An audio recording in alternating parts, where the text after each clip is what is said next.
Aunque su padre había imaginado para él un brillante porvenir en el ejército, Hervé Joncourt había acabado ganándose la vida con una insólita ocupación, tan amable que, por singular ironía, traslucía un vago aire femenino. Para vivir, Hervé Joncourt compraba y vendía gusanos de seda. Era 1861. Flaubert estaba escribiendo Salammbô. La luz eléctrica era todavía una hipótesis y Abraham Lincoln, al otro lado del océano, estaba combatiendo en una guerra cuyo final no vería. Hervé Joncourt tenía 32 años. Compraba y vendía gusanos de seda.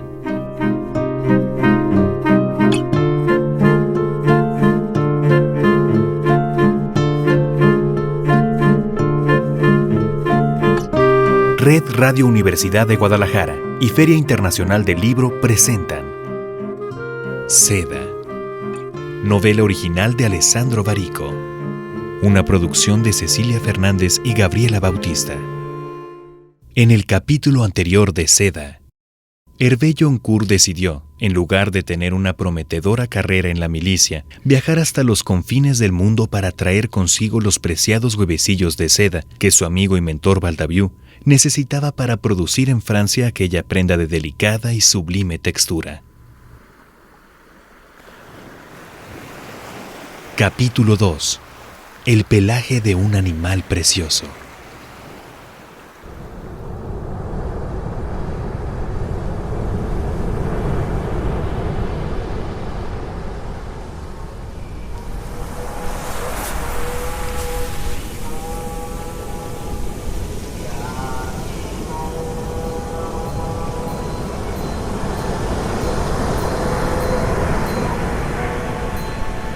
En aquellos tiempos, Japón estaba, en efecto, en la otra punta del mundo. Era una isla compuesta por islas, y durante 200 años había vivido completamente separada del resto de la humanidad, rechazando cualquier contacto con el continente y prohibiendo el acceso a todo extranjero. La costa china distaba casi 200 millas, pero un decreto imperial se había encargado de mantenerla todavía más alejada, prohibiendo en toda la isla la construcción de barcos con más de un mástil. Según una lógica a su manera ilustrada, la ley no prohibía, sin embargo, la expatriación, pero condenaba a muerte a los que intentaban regresar. Los mercaderes chinos, holandeses e ingleses habían intentado repetidas veces romper con aquel absurdo aislamiento, pero solo habían logrado crear una frágil y peligrosa red de contrabando. Habían ganado poco dinero, muchos problemas y algunas leyendas buenas para contar en los puertos por las noches. Donde ellos habían fracasado, los americanos tuvieron éxito, gracias a la fuerza de las armas. En julio de 1853, el almirante Matthew C. Perry entró en la bahía de Yokohama con una moderna flota de buques a vapor y entregó a los japoneses un ultimátum en el que se auspiciaba la apertura de la isla a los extranjeros. Los japoneses nunca antes habían visto una embarcación capaz de surcar el mar con el viento en contra. Cuando 7 meses después Perry volvió para recibir la respuesta a su ultimátum, el gobierno militar de la isla se avino a firmar un acuerdo que sancionaba la apertura a los extranjeros de 2 puertos en el norte del país y el establecimiento de las primeras, mesuradas, relaciones comerciales.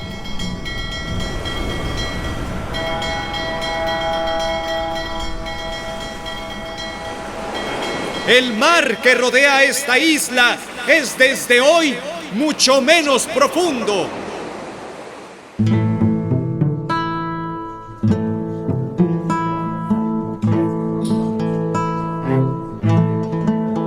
Baldaviu conocía todas esas historias. Sobre todo conocía una leyenda que se oía repetidas veces entre quienes habían estado tan lejos. Decía que en aquella isla se producía la seda más bella del mundo. Lo hacían desde hacía más de 1000 años. según ritos y secretos que habían alcanzado una mística exactitud. Lo que Baldaviu pensaba es que no se trataba de una leyenda, sino de la pura y simple verdad. Una vez había tenido entre sus dedos un velo tejido con hilo de seda japonés. Era como tener la nada entre los dedos. Así, cuando parecía que todo se iba al diablo por aquella historia de la pebrina y de los huevos enfermos. Ajá, esa isla está llena de gusanos de seda. Y una isla a la que en 200 años no han conseguido llegar ni un comerciante chino ni un asegurador inglés. Es una isla a la que no llegará nunca ninguna enfermedad. No se limitó a pensarlo. Se lo dijo a todos los productores de seda de La Ville, después de haberlos convocado en el Café de Verdun. Ninguno de ellos había oído jamás hablar del Japón. ¿Con qué tendremos que atravesar el mundo para ir a comprar unos huevos como Dios manda a un lugar donde si ven a un extranjero lo ahorcan? Lo ahorcaban. Bueno, habrá algún motivo por el cual a nadie en el mundo se le ha ocurrido ir hasta allí a comprar los huevos. Baldaviu podía haberse pavoneado recordando que en el resto del mundo no había ningún otro Baldaviu, pero prefirió presentar las cosas tal como eran. Los japoneses se han resignado a vender su seda, pero los huevos, esa es otra historia. Los huevos no los sueltan, y si intentas sacarlos de la isla estás cometiendo un crimen. Los productores de seda de La Ville eran, quien más, quien menos, gente de bien, y nunca habrían pensado en infringir ninguna de las leyes de su país. La hipótesis de hacerlo en la otra punta del mundo, sin embargo, les pareció razonablemente sensata. Era 1861. Flaubert estaba acabando Salammbô. La luz eléctrica era todavía una hipótesis, y Abraham Lincoln, al otro lado del océano, estaba combatiendo en una guerra cuyo final no vería. Los criadores de gusanos de seda de La Ville se unieron en consorcio y recogieron la cantidad considerable necesaria para la expedición. A todos les pareció lógico confiarla a Hervé Joncourt. Cuando Baldaviu le pidió que aceptara, él respondió con una pregunta. ¿Y dónde quedaría exactamente ese Japón? Siempre recto, hasta el fin del mundo. Partió el 6 de octubre, solo. A las puertas de La Ville abrazó a su mujer, Hélène. No debes tener miedo de nada. Era una mujer alta. Se movía con lentitud. Tenía un largo cabello negro que nunca se recogía en la cabeza. Tenía una voz bellísima. Hervé Joncourt partió con 80,000 francos en oro y los nombres de 3 hombres que le proporcionó Baldaviu: un chino, un holandés y un japonés.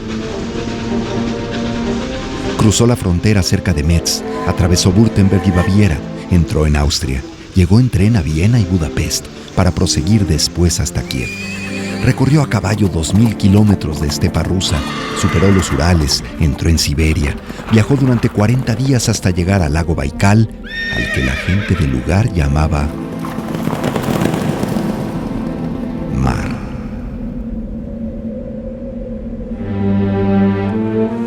Descendió por el curso del río Amur, bordeando la frontera china hasta el océano. Y cuando llegó al océano, se detuvo en el puerto de Sabirk durante 11 días, hasta que un barco de contrabandistas holandeses lo llevó a Cabo Teraya, en la costa oeste del Japón. A pie, viajando por caminos, atravesó las provincias de Ishikawa, Toyama, Niigata. Entró en la de Fukushima y llegó a la ciudad de Shirakawa. La rodeó por el lado este. Esperó durante 2 días a un hombre vestido de negro que le vendó los ojos y lo llevó hasta una aldea en las colinas, donde permaneció una noche. Y a la mañana siguiente, negoció la compra de los huevos con un hombre que no hablaba y que llevaba la cara cubierta con un velo de seda. negra. Al anochecer, escondió los huevos entre sus maletas, dio la espalda al Japón y se dispuso a emprender el camino de vuelta. Apenas había dejado atrás las últimas casas del pueblo cuando un hombre lo alcanzó, corriendo, y lo detuvo. Yokoso irashaimashita. Zutto matte tan desu yo. Harakei-san ga uchi de matte imasu yo. Le dijo algo en tono excitado y perentorio. Después lo acompañó de vuelta con cortés firmeza. Watashitachi no mura de tanoshinde itte kudasai ne.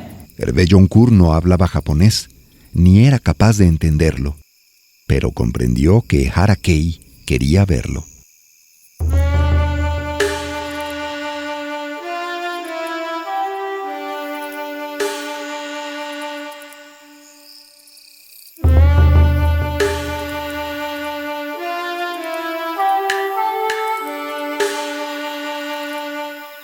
Se descorrió un panel de papel de arroz y Hervé Joncourt entró.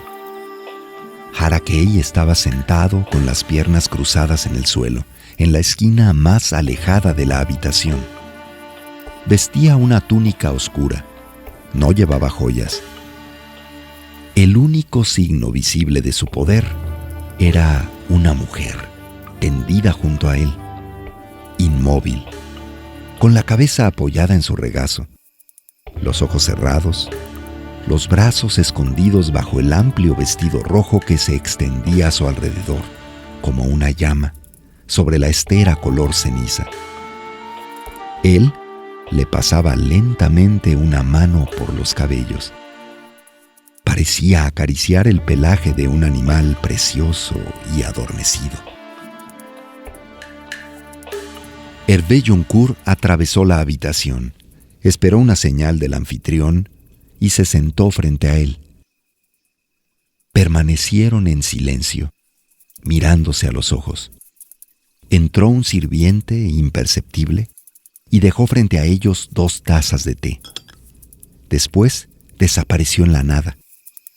Entonces Harakei empezó a hablar. Hervé Joncourt escuchaba.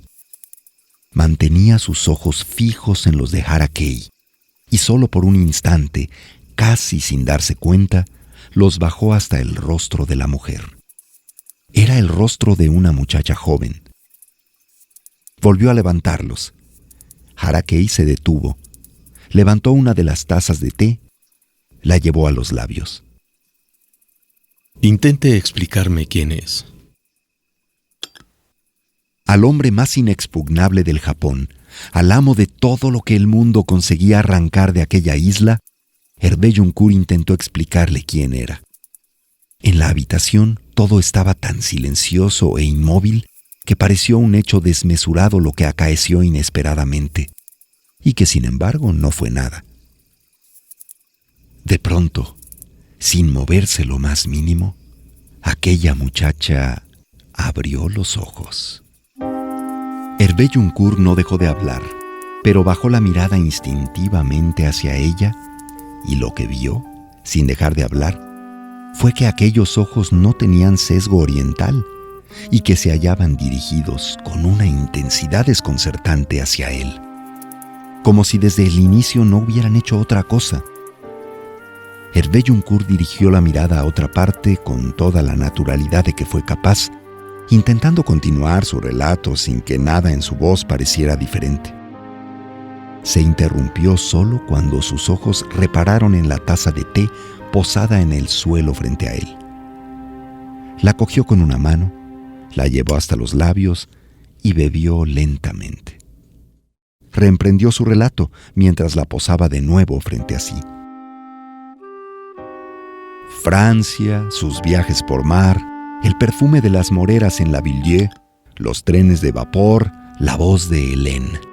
Hervé Joncourt continuó contando su vida como nunca en su vida lo había hecho.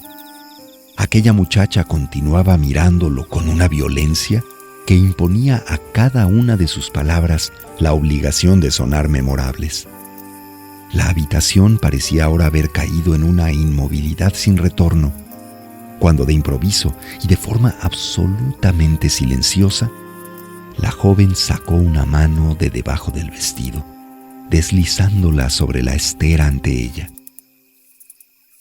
Hervé Joncourt vio aparecer aquella mancha pálida en los límites de su campo visual.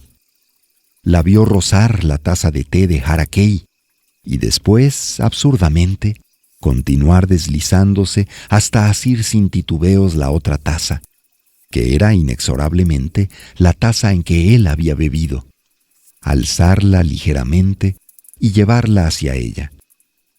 Harakei no había dejado ni un instante de mirar inexpresivamente los labios de Hervé Joncourt. La muchacha levantó ligeramente la cabeza. Por primera vez apartó los ojos de Hervé Joncourt y los posó sobre la taza. Lentamente le dio la vuelta hasta tener sobre los labios el punto exacto en el que él había bebido. Entrecerrando los ojos, bebió un sorbo de té. Alejó la taza de los labios. La deslizó hasta el lugar de donde la había cogido. Hizo desaparecer la mano bajo el vestido. Volvió a apoyar la cabeza en el regazo de Harakei. Los ojos abiertos, fijos en los de Hervé Joncourt.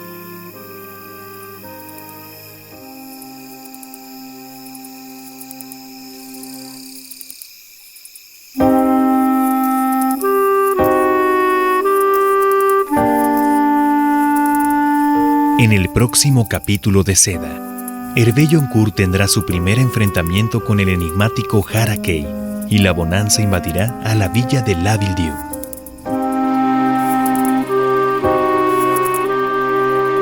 Seda, novela original de Alessandro Barico. Una producción de Red Radio Universidad de Guadalajara. Dirección General de Medios, Universidad de Guadalajara. Visita la página www.sedaxhug.com y escucha los capítulos de Seda.